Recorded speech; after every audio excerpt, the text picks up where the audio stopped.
बोल परम पूज्य गुरु घासीदास बाबा की जय। सत्य के प्रचार करे कोमल बाबा गा, सत्य के प्रचार करे कोमल बाबा ना। सत्य के प्रचार करे कोमल बाबा गा, सत्य के प्रचार करे कोमल बाबा गा। सत्य के प्रचार करे कोमल बाबा गा, सत्य के प्रचार करे कोमल बाबा ना। सत्य के प्रचार करे कोमल बाबा गा, सत्य के प्रचार करे कोमल बाबा गा। विष्णु प्रसाद हवे बाबा के सहयोगी, विष्णु प्रसाद हवे बाबा के सहयोगी, चरण मनावा थावे ना। सत्य के प्रचार करे कोमल बाबा गा, सत्य के प्रचार करे कोमल बाबा गा। सत्य के प्रचार करे कोमल बाबा गा, सत्य के प्रचार करे कोमल बाबा ना। सत्य के प्रचार करे कोमल बाबा गा, सत्य के प्रचार करे कोमल बाबा गा।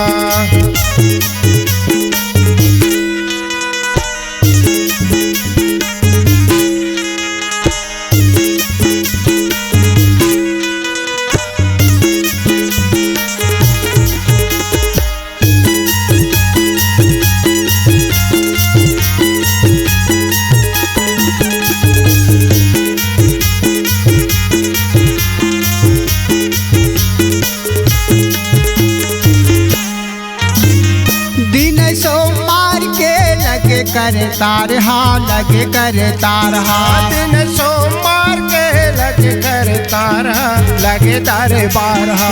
नार नारी मन के लगे दरबार हाँ, लगे दरबार हाँ। नर नारी मन के लगे कतार लगे कतार हाँ। दिन सोमवार के लगे दरबार हाँ, लगे दरबार हाँ। दिन सोमवार के लगे दरबार लगे दरबार हाँ। नर नारी मन के लगे करे तार हाँ, लगे करे तार हाँ। नर नारी मन के लगे करे तार लगे के कतार हाँ। लगे करे तार हाँ, लगे करे तार हाँ। लगे कतार लगे कतार हाँ। लगे करे तार हाँ, लगे करे तार हाँ। लगे कतार लगे कतार हाँ। मन के मनौती गा सब कोई मनावे, मन के मनौती गा सब कोई मनावे, चरण मनावा थावेगा।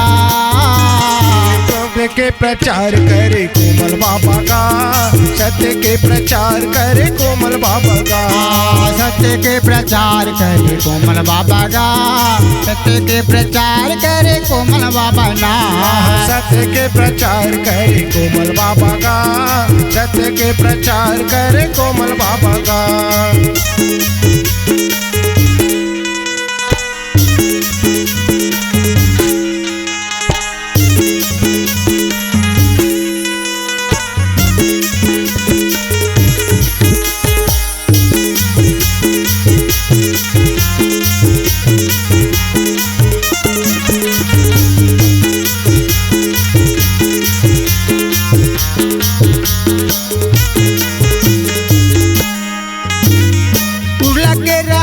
बाबा अभनपुर थाना है, अभनपुर थाना है। उल्ला के रहैया रे अभनपुर थाना है, अभनपुर थाना है। उल्ला के रहैया बाबा अभनपुर थाना है, अभनपुर थाना है। उल्ला के रहैया रे अभनपुर थाना है, अभनपुर थाना है। सत्य के भजन करे गुरु घर आना है, गुरु घर आना है। सत्य के भजन करे गुरु घर जाना है, गुरु घर जाना है। सत्य के भजन करे गुरु घर आना है, गुरु घर आना है। सत्य के भजन करे गुरु घर जाना है, गुरु घर जाना है। गुरु घर आना है, गुरु घर आना है। गुरु घर आना है, गुरु घर आना है। बाबा घर आना है, बाबा घर आना है। गुरु घर आना है, बाबा घर आना है। विष्णु प्रसाद हवे गुरु के सहयोगी, विष्णु प्रसाद हवे बाबा के सहयोगी, चरण मनावा थावे ना। सत्य के प्रचार करे कोमल बाबा का, सत्य के प्रचार करे कोमल बाबा का, सत्य के प्रचार करे प्रचार करे कोमल बाबा ना। सत्य के प्रचार करे कोमल बाबा का, सत्य के प्रचार करे कोमल बाबा ना।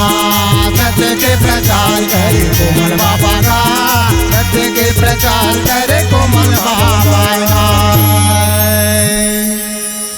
बोल परम पूज्य गुरु घासीदास बाबा की जय।